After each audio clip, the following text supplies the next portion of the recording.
visiting schools throughout the country for his recent report, Sir Peter Williams observed much existing good practice in mathematics. However, his review does identify some key areas where maths learning could be significantly improved. One school that particularly impressed Sir Peter is the inappropriately named Week Primary in Winchester. So, what are they doing at Week to strengthen their maths teaching? What are they doing to make maths real? Alice the camel had 5 humps. Alice the camel had 5 humps. Alice the camel had 5 humps. I think here, where we're most successful, we do get the child right at the heart of the learning, and children can see that the teacher knows them well. They've taken the time and the trouble to find out what their interests are, but then to put that into planning. And that takes time and effort, and children appreciate that. They realise that their own interests are being used to help with their learning. So that relationship between the children and the teacher is what makes a success. Okay, so hands ready. So we go down. What I always try and do is start off the lesson with a warm-up exercise, some sort of breathing, some sort of active standing up, clapping, anything really to just get the children on the ball. Then we tend to do a song, anything that has sort of counting in it really, that the children can get up and enjoy singing. And then before I actually start the main input of whatever the lesson is going to be, I will do some sort of number work. Can you show me 2? 2. Okay, show me 7. 7. Good girl. The most important thing is that the children have fun. They look forward to coming to their lessons. They're energetic and they are learning through their actions. And 10! Well done, well done. How many spots on this side? Can you show me? How many spots on this side of Bill the ladybird? Show me. What do we do, Sam? I don't want them to get to Key Stage 2 and say that they hate maths. I want them to get to Key Stage 2 and really love it and understand it. How many? Show me. There's 10. So should we show how we do that as a number bond? We say 0 and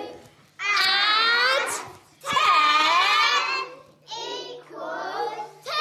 I devised these symbols at the beginning of the year alongside the children.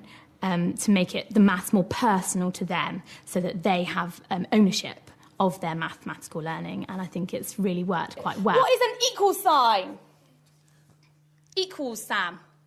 I didn't know when I devised them how well it would go down if they would actually remember it or not, but they have, and they've really taken it on board, and now, when we're doing any addition, they use those symbols as well, and it really enforces the point. Add 9 equals 7! Oh, brilliant. They actually get to get up and use their bodies, and they're always having to think ahead, which is key in maths. It's not that they've learnt it by rote, because they have to remember those symbols and where they're going to put them. Zoe, how many spots on this side? 2. Who can tell me? What Sir Peter particularly liked was the culture.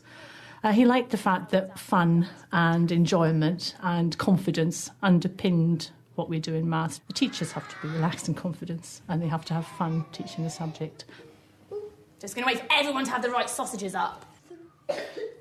3 add 7 equals 10! There are more smiles across the corridor where Jane is teaching a mixed Year 3 and 4 class. Hundreds, tens and units! Hundreds, tens and units! Numbers in the column. Numbers in the column. 2 lines, 2 lines. 2 lines, 2 lines. Add.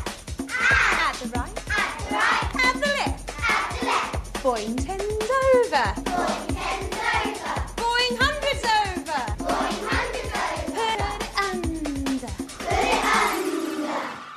I want the children to learn without knowing that they're actually learning. So I think if you make the lesson really fun and enjoyable, they forget that they're learning and they just do it without thinking. George! Now, using our rap, what's the next thing we've got to do? 2 lines, 2 lines. 2 lines, 2 lines. Let's put 2 lines, 2 lines in. The success criteria we developed together as a class. We looked at column addition and then we wrote lists on a step-by-step guide on how to achieve that. Add the right, then add the left. That's to tell you, like, first of all, you add the units, which is like... Once we've done that, we've simplified it, and then the children created their own actions and their own rap to go with it. Boing 10's over, because you have to put the 10... And if they've got a little routine or a little rap, then it can help them work out what the next step is and just sort of make it a bit easier for them to get through their work rather than panic, I think.